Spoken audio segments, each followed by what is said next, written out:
Hello all. इस lecture में हम लोग पढ़ेंगे इलेक्ट्रोमोटिव फोर्स के बारे में। इलेक्ट्रोमोटिव फोर्स क्या होता है? सपोज हमारे पास क्या है, सबसे पहले ये एक बैटरी है। यहाँ पे हमारे पास एक कोई बल्ब है। हमने क्या किया, बैटरी को और बल्ब को कनेक्ट कर दिया वायर से। तो क्या होगा, ये बल्ब ग्लो करेगा। तो इसका मतलब है कि जब बल्ब ग्लो करेगा तो यहाँ पे करंट फ्लो करना सर्किट में स्टार्ट हो गया। तो two forces involve in driving current around a circuit. दो तरीके के फोर्स इन्वॉल्व होते हैं किसी सर्किट में अगर करंट फ्लो कर रहा है। तो जिसमें से पहला जो फोर्स है वो क्या है, द सोर्स, और दूसरा क्या है, एन इलेक्ट्रोमोटिव फोर्स। ठीक है, two forces involve in driving current around a circuit, the source यानी जो बैटरी है, and an electromotive force. Electromotive force का क्या होता है कि throughout the circuit current को स्मूथ बनाए रखना। करंट को स्मूथ बनाए रखना, ऐसा क्यों? इसको समझने के लिए हम लोग कैसे समझ सकते हैं कि सपोज हमारे पास कोई एक वायर है, तो वायर में करंट फ्लो कर रहा है। तो अगर हम वायर को बेंड कर देते हैं तो वायर में पहले करंट जो फ्लो कर रहा है, तो इसका क्या मतलब है कि इसका मतलब है कि वायर में चार्जेस फ्लो कर रहे हैं। ठीक है, तो अगर हम वायर को इंटरप्ट कर दें, वायर को ऐसे मोड़ दें, बेंड कर दें, तो क्या होना चाहिए, चार्जेस का प्रवाह ऑलमोस्ट जीरो हो जाना चाहिए, यानी करंट फ्लो नहीं करना चाहिए। लेकिन ऐसा तो एक्सपेरिमेंटली होता नहीं है कि अगर आप वायर को बेंड कर दोगे तो भी करंट फ्लो करता रहता है। तो इसका रीज़न क्या है? इसका रीज़न है आपके पास ईएमएफ।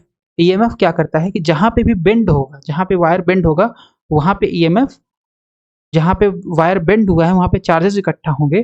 तो उन चार्जेस के कारण एक रिपल्शन फोर्स क्रिएट होगा, जिसकी वजह से चार्जेस वहाँ पे एक्यूमुलेट नहीं हो पाएंगे उस बेंडिंग पॉइंट पे, और करंट आपका through out the circuit smooth रहेगा।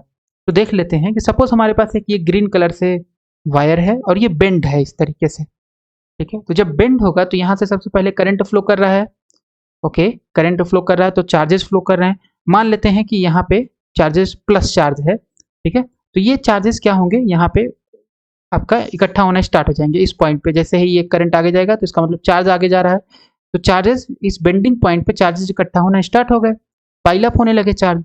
तो जब चार्ज पाइल अप होने लगेंगे तो क्या होगा, plus charge plus plus plus, तो होगा क्या, प्लस रिपल्सन करेगा तो ये वाला चार्ज इसको रिपल करेगा, ये वाला फिर इसको रिपल करेगा, फिर इसको रिपल करेगा, यानी एक आपका रिपल्शन फोर्स लगेगा इस डायरेक्शन में और एक रिपल्शन फोर्स लगेगा इस डायरेक्शन में। ठीक है, और ये रिपल्शन फोर्स किसकी वजह से लगेगा, इलेक्ट्रिक फील्ड की वजह से। तो इसका मतलब है कि जो चार्ज यहाँ पे इकट्ठे हुए थे वो वो इकट्ठे ही नहीं हो पाएंगे। तो आप बेंड करो या लीनियर वायर हो, कोई फर्क नहीं पड़ता है, करंट स्मूथ रहेगा। तो इसको बोलते हैं, इस फिनोमेना को बोलते हैं ऑटोमेटिकली सेल्फ करेक्टिंग। यानी वायर के अंदर खुद की प्रॉपर्टी है कि चार्ज को एक जगह पर इकट्ठा नहीं होने देना है, चार्ज एक तरीके से फ्लो करते रहेंगे। चाहे वायर को बेंड करो चाहे वायर बेंड ना हो, तो दोनों केस में करंट का मान जो रहेगा वो स्मूथ रहेगा। ऐसा क्यों है? ऐसा है ईएमएफ के कारण। तो automatically self correcting to keep the current uniform. तो इसके पास, वायर के पास, यानी जो बैटरी है, ईएमएफ जो प्रोवाइड कर रहा है वो क्या है, वो आपका खुद ही चार्ज जो है, अगर अगर इकट्ठे होंगे यहाँ पे तो इनके कारण एक इलेक्ट्रिक फील्ड आएगा जो इस डायरेक्शन में लगेगा, इस डायरेक्शन में लगेगा, तो चार्ज इकट्ठे ही नहीं हो पाएंगे। अब जब चार्ज इकट्ठे नहीं होंगे तो हर पॉइंट पे चार्ज का फ्लो समान रहेगा, तो इसका मतलब है करंट का मान समान रहेगा। टोटल फोर्स अगर हम बात करें तो टोटल फोर्स कौन सा लग रहा है, टोटल फोर्स लग रहा है दो तरीके का, एक बैटरी लगा रही है और एक ईएमएफ लगा रहा है। तो इसलिए total force per unit charge, total force per unit charge, एक है एफ और एक है एफ एस और एक है ई। तो F is equal to F S plus E, जहाँ पे एफ एस क्या है, एफ एस है आपका force per unit charge due to battery, यानी बैटरी चार्जेस के ऊपर कितना फोर्स लगा के उनको बाहर की तरफ भेज रही है जो वायर में ट्रेवल कर रहे हैं। और दूसरा है इलेक्ट्रिक फील्ड, और ये इलेक्ट्रिक फील्ड ई जो है ये किसके कारण है, ये है ईएमएफ के कारण। यानी जो वायर में चार्ज फ्लो कर रहे हैं उनके पास खुद की प्रॉपर्टी है कि अपने आप को स्मूथ बनाए रखें। तो ईएमएफ जो डिफाइन होता है, ईएमएफ का डिफिनीशन जो है वो क्या है, इसको रिप्रेजेंट करते हैं कर्ली ई से, और ये होता है closed line integral of total force F. यानी ये जो फोर्स एफ है इसका क्लोज्ड लाइन इंटीग्रल। ठीक है, तो curly E is equal to integral F dot closed integral या closed line integral F dot D L. ठीक, ओके। और ये जो है इसको हम लिख सकते हैं एफएस डॉट डीएल, यानी ई डॉट डीएल जीरो होता है। क्यों? क्योंकि इलेक्ट्रिक फील्ड जो है वो अगर इलेक्ट्रोस्टैटिक है तो इलेक्ट्रोस्टैटिक में हमें पता है कि curl of E is equal to zero होता है। जब curl of E is equal to zero है तो इंटीग्रेट कर देंगे दोनों साइड, तो आ जाएगा curl of E dot D यानी सरफेस इंटीग्रल है इज इक्वल टू जीरो। तो अब यहाँ से स्टोक्स लॉ से इस फॉर्म को, इसको हम क्या लिख सकते हैं, स्टोक्स लॉ से हम इसको लिख सकते हैं ई डॉट डीएल, तो इसलिए ई डॉट डीएल जीरो हो जाएगा। तो यहाँ से अगर हम रख दें यहाँ पे एफ की जगह पे एफ एस प्लस ई, तो आ जाएगा F S dot D L plus ई डॉट डी एल। अब ई डॉट डी एल का मान जीरो है तो इसलिए हम इसको लिख सकते हैं F S dot D L. Within an ideal source of E M F resistanceless battery the force on the charge is zero. तो अगर आपके पास एक आइडियल बैटरी है तो आइडियल बैटरी क्या करेगा, अगर आइडियल बैटरी है तो आइडियल बैटरी के अंदर रेजिस्टेंस नहीं होता है, इंटरनल रेजिस्टेंस आइडियल बैटरी का होता है जीरो। तो इसका मतलब है कि ये टर्म यानी जो फोर्स है टोटल फोर्स हो जाएगा, ये हो जाएगा जीरो। तो F S plus E is equal to zero, इसका मतलब है electric field E is equal to minus F S. So V is equal to यानी potential difference from point A to point B, ये किससे define होता है, minus integration A to B E dot D L, ये potential difference होता है। तो जैसे ही पोटेंशियल डिफरेंस आपने ऐसे डिफाइन किया, और अगर आपके पास एक रेजिस्टेंस लेस बैटरी है जिसके लिए ई बराबर माइनस एफ एस आ जाएगा, तो सब्सटीट्यूट कर देंगे यहाँ पे, तो आ जाएगा F S dot D L, F S dot D L. यानी ये जो बैटरी है, ये जो बैटरी है एक कांस्टेंट इलेक्ट्रिक फील्ड प्रोवाइड कर रही है, ठीक है, बैटरी एक कांस्टेंट इलेक्ट्रिक फील्ड प्रोवाइड कर रही है, और इस पॉइंट और इस पॉइंट के बीच में पोटेंशियल डिफरेंस हमने निकाला, वो आया वी, जो कि F S dot D L. तो अगर हम इसको क्लोज लूप करें, मतलब कि अगर सपोज हमने यहाँ से लेकर के यहाँ तक अगर इंटीग्रेट कर दिया, क्योंकि ये ई डॉट डी एल है तो F S dot D L आ गया, लेकिन ये जो फोर्स है ये फोर्स केवल और केवल बैटरी के अंदर जो चार्ज फ्लो करे उनके लिए लग रहा है, राइट। तो इसका मतलब है कि एफ एस का मान आउटसाइड ऑफ द बैटरी यहाँ पे जीरो होगा, तो इसलिए हम इस इंटीग्रल को किससे रिप्लेस कर सकते हैं, एक क्लोज्ड इंटीग्रल से। तो इसलिए v इज इक्वल टू यानी पोटेंशियल डिफरेंस जो ये पॉइंट ए पॉइंट पे है, इसको हम लिख सकते हैं F S dot D L, और हमें पता है कि F S dot D L closed line integral ये क्या होता है, ये होता है आपका ई एम एफ। तो इसलिए पोटेंशियल डिफरेंस जो बैटरी का होता है वो किसके बराबर है, वो बराबर है ई एम एफ के बराबर, ठीक। We can extend the line integral to entire loop since F S is equal to zero outside the source, यानी बैटरी के बाहर एफ एस जीरो है, ठीक है, ओके। यहाँ पे एक चीज नोटिस करने वाली बात यह है कि जो ये आपके पास है ये करली, इसको हम लोग ईएमएफ बोल रहे हैं, जिसका फुल फॉर्म है इलेक्ट्रोमोटिव फोर्स, बट एक्चुअल में ये फोर्स ही नहीं है, राइट, ये फोर्स नहीं है। क्यों? क्योंकि अगर हम यहाँ से देखें, यूनिट अगर इसका देखें तो ये है एफ, एफ का एफ क्या है, फोर्स पर यूनिट चार्ज, तो ये फोर्स पर यूनिट चार्ज हो गया, ठीक है, ओके।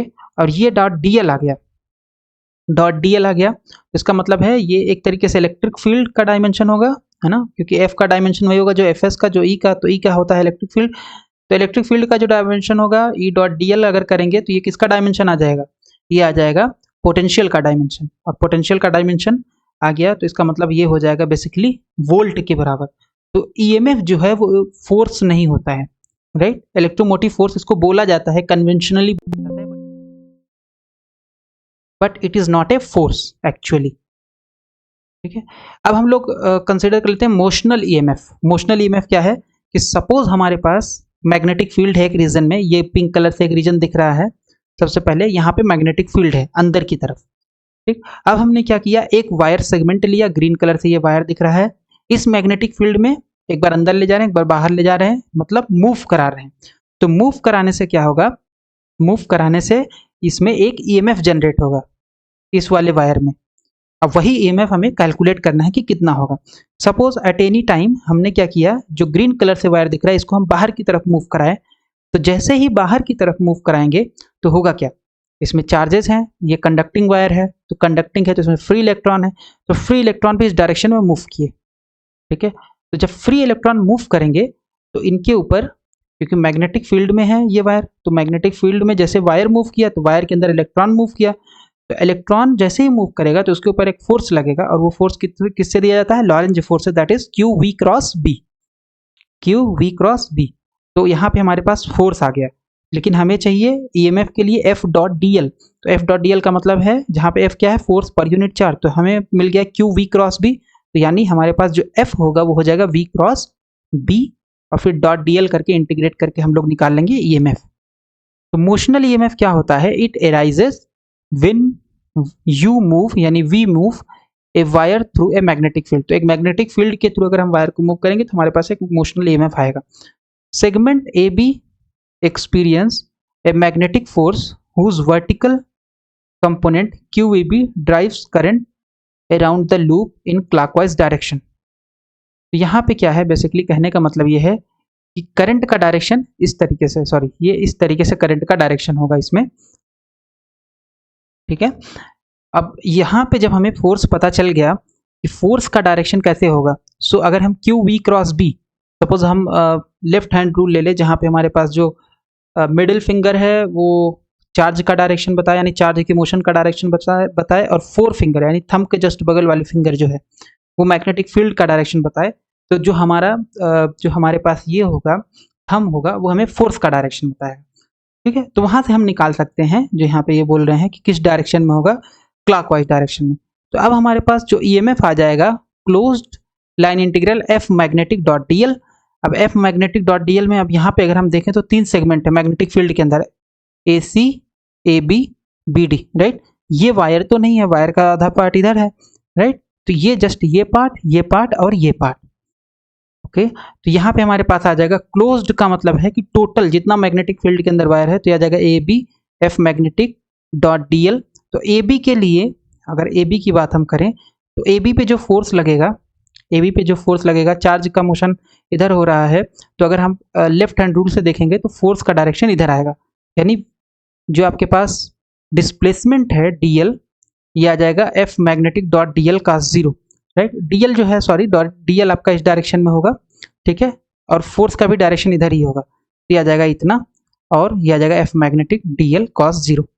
और फिर BD के लिए अगर हम बात करें, BD के लिए जो होगा फोर्स का डायरेक्शन होगा इस डायरेक्शन में, ठीक है, फोर्स का डायरेक्शन इस डायरेक्शन में, लेकिन डिस्प्लेसमेंट इस डायरेक्शन में, राइट। तो आप जैसे DL लोगे डॉट DL करोगे तो cos 90 आ जाएगा। फिर इस तरीके से CA के लिए भी आपके पास आ जाएगा F magnetic DL cos 90 around the CA। तो यहाँ से हमारे पास क्या बचेगा, cos 90 मान 0, cos 90 मान 0, तो ये आ जाएगा F magnetic DL for AB only, ठीक है। तो F मैग्नेटिक क्या है, फोर्स पर यूनिट चार्ज, जो कि है VB DL। अब मैग्नेटिक फील्ड तो चेंज नहीं हो रहा है, स्पीड भी कांस्टेंट हम लोग रखे हैं, तो जस्ट ये आ जाएगा इंटीग्रेशन के बाहर और यहाँ बचेगा DL का इंटीग्रेशन कितना हो जाएगा, जितना इसका लेंथ है, AB का लेंथ कितना है, AB का लेंथ है H, ये दिया गया है प्रॉब्लम में। तो ये हमारे पास आ जाएगा EMF आ जाएगा VBH, curly E is equal to VBH। अगर हम फ्लक्स कंसीडर करें तो फ्लक्स के लिए हमारे पास होता है B यानी मैग्नेटिक फील्ड का सरफेस इंटीग्रल, तो phi is equal to integration B dot DA। तो अब फाई हो जाएगा B DA, राइट। अब ओके, सो DA जो यहाँ पे है, अब ये जो है मैग्नेटिक फील्ड अंदर की तरफ है, तो अगर हम इसका एक एरिया मान लें, ये जो ग्रीन वायर जितना इसके अंदर है तो इसका कुछ एरिया होगा यहाँ पे, तो ग्रीन वायर जो अंदर है इसका एरिया का डायरेक्शन किधर होगा, अंदर की तरफ होगा। तो जब एरिया का डायरेक्शन अंदर की तरफ है, मैग्नेटिक फील्ड भी अंदर की तरफ है, इसलिए B डॉट DA क्या आ जाएगा, सेम ही डायरेक्शन, इसलिए B डॉट DA आ जाएगा आपका BDA, ठीक है। तो अब B मैग्नेटिक फील्ड तो चेंज नहीं हो रहा, बाहर आ जाएगा। DA कितना होगा, मान लेते हैं एट एनी टाइम ये आपका x डिस्टेंस ट्रेवल किया, जैसे आपने बाहर की तरफ खींचा तो यहाँ पे डिस्टेंस अंदर कितनी है वायर की, x, लेंथ है h, तो ये आपका एक रेक्टेंगल हुआ, तो रेक्टेंगल का एरिया कितना होता है, h time x, right, h time x आ गया। तो फाई यहाँ पे जैसे B बाहर आ जाएगा, इंटीग्रेशन करोगे तो h टाइम x आ जाएगा, एरिया टोटल एरिया जितना वायर मैग्नेटिक फील्ड के अंदर है, तो आ जाएगा BHX। D phi by D T करोगे तो आ जाएगा B कांस्टेंट है, H कांस्टेंट है, लेकिन क्योंकि हम वायर को बाहर की तरफ खींच रहे हैं तो x टाइम के साथ चेंज हो रहा है, तो आ जाएगा D phi by D T is equal to BH dx by D T. अब ये जो dx बाई डी टी है, हमें पता है कि rate of change of position जो होता है वो क्या होता है, वो होता है आपका वेलोसिटी।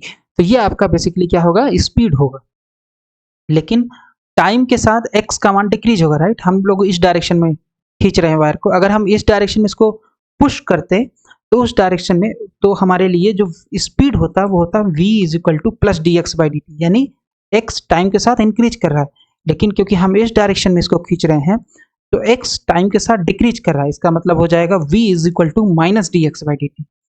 यहाँ पे हम लोग रख देंगे माइनस v, यानी जितनी वेलोसिटी से हम वायर को बाहर की तरफ खींच रहे हैं। तो फाई इज इक्वल टू आ जाएगा minus B H V, right, sorry, so D phi by D T, so D phi by D T is equal to आ जाएगा माइनस बी एच वी, यहाँ पे वी रख दोगे तो आ जाएगा minus B H V, D phi by D T minus B H V. तो यहाँ से अगर हम देखें, हमने ई एम एफ निकाला, अगर एक वायर मूव करेगा तो उस वायर के मूव करने से मैग्नेटिक फील्ड में, या मैग्नेटिक फील्ड में वायर को मूव करने से जो हमारे पास ई एम एफ आएगा वायर में, वो है वी बी एच, और हमने D phi by D T निकाला, ये आ रहा है माइनस वी बी एच। तो इसका मतलब है कि E is equal to minus D phi by D T, E is equal to minus D phi by D T. इस लॉ को बोलते हैं, यानी EMF जो होता है वो बेसिकली मैग्नेटिक फ्लक्स का रेट ऑफ चेंज होता है और उसका नेगेटिव होता है। So E is equal to minus D phi by D T, so EMF is equal to minus rate of change of flux. इस लॉ को बोलते हैं flux rule of motional EMF। ठीक है, अब यहाँ पे हम लोग कुछ प्रॉब्लम कर लेते हैं। कुछ प्रॉब्लम में हम लोग देख लेते हैं कि जैसे यहाँ पे हमारे पास एक वायर था, वायर का सेगमेंट अगर मैग्नेटिक फील्ड में मूव कर रहा है, जिस वायर का सेगमेंट H है, जिस वायर का सेगमेंट H है, तो उसके कारण जो EMF आएगा वो आएगा B, उसके कितना आएगा EMF, वो EMF आएगा VBH। अगर V वेलोसिटी से मूव कर रहे हैं मैग्नेटिक फील्ड B में और वायर का लेंथ H है तो मोशनल EMF कितना होगा, VBH। लेकिन अगर हमारे पास एक डिस्क है, एक कंडक्टिंग डिस्क है यहाँ पे, ठीक है, ये डिस्क क्या कर रही है, रोटेट कर रही है, रोटेट कर रही है एंगुलर वेलोसिटी ओमेगा से, और मान लेते हैं कि इस डायरेक्शन में मैग्नेटिक फील्ड है B। तो डिस्क अगर रोटेट कर रही है, जो ब्लू कलर से दिख रही है डिस्क, ये रोटेट कर रही है ओमेगा एंगुलर वेलोसिटी से, तो हम क्या करेंगे, अब मैग्नेटिक फील्ड B में है, तो अब यहाँ पे क्या होगा, यहाँ पे एक मोशनल EMF आएगा या रोटेटिंग EMF आएगा। और रोटेटिंग EMF कैसे आएगा, तो सबसे पहले हम करेंगे क्या, ये जो डिस्क रोटेट कर रही है यहाँ पे एक स्लाइडर लगा देंगे इस तरीके से, एक कंडक्टिंग वायर है, स्लाइड करेगा जो इसको जस्ट टच करेगा, ठीक है, और फिर यहाँ पे एक रेजिस्टेंस लगा करके इसको यहाँ से कनेक्ट कर देंगे। तो डिस्क का रेडियस दिया है, तो ये जैसे ही रोटेट करेगा मैग्नेटिक फील्ड B में, तो इसमें एक करंट फ्लो करेगा ड्यू टू EMF, क्योंकि EMF जो होता है वो क्या होता है, बेसिकली पोटेंशियल डिफरेंस होता है। तो जब भी वायर में पोटेंशियल डिफरेंस आएगा तो पोटेंशियल डिफरेंस के कारण एक करंट फ्लो करना स्टार्ट कर देगा। तो सपोज कैसे निकालेंगे, तो निकालने के लिए सबसे पहले हम क्या मानेंगे कि मान लेते हैं एक पॉइंट यहाँ पे है कोई r डिस्टेंस पे, ठीक, तो अब क्योंकि ये ओमेगा फ्रीक्वेंसी से पूरी डिस्क मूव करे तो ये पॉइंट भी ओमेगा एंगुलर वेलोसिटी से मूव करेगा। जब ओमेगा एंगुलर वेलोसिटी से मूव करेगा तो इसकी जो लीनियर वेलोसिटी होगी वो कितनी हो जाएगी, v बराबर r ओमेगा, या v बराबर वेक्टर v बराबर ओमेगा क्रॉस r। ठीक है, तो जस्ट मैग्नीट्यूड की अगर हम बात करें तो v बराबर r ओमेगा हो जाएगा। और F मैग्नेटिक, यानी इस पॉइंट पे जो, क्योंकि ये कंडक्टर है तो फ्री इलेक्ट्रॉन है, तो इस पॉइंट पे जो चार्ज होगा उसके ऊपर मैग्नेटिक फील्ड में फोर्स कितना लगेगा, क्योंकि यहाँ पे मैग्नेटिक फील्ड भी है और इसी में ये रोटेट कर रहा है, तो वो लगेगा QV क्रॉस B। लेकिन अगर हम स्मॉल f की बात करें तो होता है फोर्स पर यूनिट चार्ज, यानी चार्ज से डिवीजन होता है उसमें F में, तो यह जाएगा V क्रॉस B।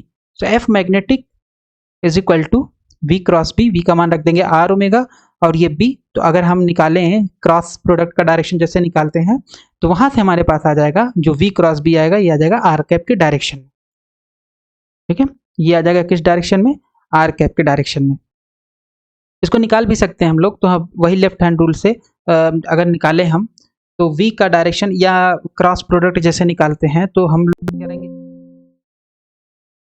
सबसे पहले लीनियर वेलोसिटी के डायरेक्शन में राइट हैंड की जो फिंगर है उसको रखेंगे, लीनियर वेलोसिटी के डायरेक्शन में राइट हैंड की फिंगर। अब इस फिंगर को कर्ल करेंगे मैग्नेटिक फील्ड के डायरेक्शन में, तो B जो हमारा आएगा वो आएगा R कैप के डायरेक्शन में। सो F मैग्नेटिक आगे हमारे पास omega R B R cap. ठीक है, तो अब यहाँ पे रख देंगे F magnetic dot DL close integral EMF की डिफिनीशन। EMF की डिफिनीशन में फोर्स का मान रख देंगे तो omega R B R cap, और यहाँ पे ये डिस्क है तो डिस्क के लिए DL का मान कितना हो जाएगा, स्फेरिकल पोलर कोऑर्डिनेट यूज करेंगे, तो DL होता है R cap DR plus theta cap R D theta plus phi cap R sine theta D theta. अब ये R कैप के साथ डॉट प्रोडक्ट है तो ये हो जाएगा 1, ये 0 और ये 0, तो इसलिए आ जाएगा omega R B DR। Omega आपका कांस्टेंट, B कांस्टेंट है, बाहर आ गया, इंटीग्रेट कर देंगे। कहाँ से कहाँ तक डिस्क है, डिस्क का रेडियस दिया हुआ है 0 से A, तो ये पॉइंट यहाँ से लेकर के 0 से लेकर के कहीं तक हो सकता है, राइट, तो इसलिए 0 से A R D R integrate कर देंगे omega B A square upon 2। अब यहाँ पे हमारे पास करंट जो होता है वो होता है V बराबर RI। अब जहाँ पे V क्या है, EMF है, तो करंट हो जाएगा EMF डिवाइडेड बाय रेजिस्टेंस। तो यहाँ पे हमारे पास आ गया EMF का मान रख देंगे omega B A square upon 2 multiplied by R हो जाएगा। तो ये आ गया फैराडे डायनमो या फैराडे डिस्क के कारण EMF। अगर वो मैग्नेटिक फील्ड में कोई डिस्क है वो रोटेट कर रही है परपेंडिकुलर यानी magnetic field along the axis of the disc है, और जो आपके पास डिस्क उसका रेडियस ए है और एंगुलर वेलोसिटी ओमेगा से मूव कर रही है, तो ईएमएफ कितना जनरेट होगा उस डिस्क में, omega is equal to B A square by 2, और करंट कितना आएगा सर्किट में, वो आ जाएगा करली ई अपान आर, यानी EMF upon resistance, motional EMF of A rotating rod. Suppose हमारे पास एक रॉड है, ये ग्रीन कलर से, ये रोटेट कर रहा है, और जब रोटेट कर रहा है तो यहाँ पे क्या है, मैग्नेटिक फील्ड है अंदर की तरफ मैग्नेटिक फील्ड है, ठीक है। तो हमें क्या निकालना है, ये जो रॉड मैग्नेटिक फील्ड में मूव कर रहा है, इस रॉड में कितना ईएमएफ जनरेट होगा, इस रोटेटिंग रॉड में, ठीक है। कैसे निकालेंगे, सबसे पहले हम लोग करेंगे क्या, इस रॉड का एक छोटा सा पार्ट चूज कर लेंगे। अब यहाँ सेंटर है, ये वाला पॉइंट तो फिक्स है, ये रोटेट कर रहा है इस तरीके से रॉड, ठीक है। तो अब ये वाले पॉइंट से हम लोग एक्स डिस्टेंस पे एक छोटा सा पार्ट इसका मान लिए, क्योंकि ये कंडक्टर है रॉड, तो इस छोटा सा पार्ट मान लिए, इसमें चार्ज होंगे, कुछ चार्ज होंगे। अब ये चार्ज के ऊपर मैग्नेटिक फील्ड एक फोर्स लगाएगा, वही हमें निकालना है। कैसे करेंगे, हम इसको डायरेक्ट एक तरीके से भी और कर सकते हैं, क्योंकि हम लोगों ने निकाल लिया है कि अगर हमारे पास h लेंथ का कोई वायर है, वो मैग्नेटिक फील्ड b में v वेलोसिटी से मूव कर रहा है, तो उसके ऊपर यानी उस वायर में जो आपका आएगा ईएमएफ, वो कितना होता है, BVH या VBH, राइट। तो यहाँ पे ये छोटा सा हमने मान लिया कि मान लेते हैं ये एक छोटा सा लेंथ का जो है पार्ट, अब इसकी वेलोसिटी है v, ठीक है, v वेलोसिटी से मूव कर रहा है, डिस्टेंस है x, मान लेते हैं इसकी लेंथ जो है वो है dx, इस छोटे से पार्ट की लेंथ है dx। तो जो पहला हम लोगों ने प्रॉब्लम किया था मोशनल ईएमएफ का, तो मोशनल ईएमएफ कितना हो जाएगा, BVH, h की जगह हो जाएगा, इसका लेंथ कितना है इस छोटे से पार्ट का, पूरे रॉड को नहीं कंसिडर कर रहे हैं, छोटे से पार्ट को, तो ये आ जाएगा BV dx। अब v बराबर, क्योंकि ये रोटेट कर रहा है तो डिस्टेंस x है, तो रोटेशनल में क्या हो जाता है, v बराबर r ओमेगा, तो इस पार्ट का r कितना होगा, इस पार्ट का हो जाएगा rx, और इसकी एंगुलर वेलोसिटी ओमेगा है, तो आ जाएगा ओमेगा x, तो v बराबर x ओमेगा या ओमेगा x, और ये dx आ गया। अब पूरे वायर के लिए हमें निकालना है, इंटीग्रेट कर देंगे, जितना लेंथ होगा, लेंथ अगर l है, कैपिटल L है, तो आ जाएगा 0 to L, इंटीग्रेट कर देंगे, तो ये हमारे पास आएगा total EMF 0 to L b omega x dx, integrate कर लेंगे तो आ जाएगा EMF due to rotating rod 1/2 b omega L square.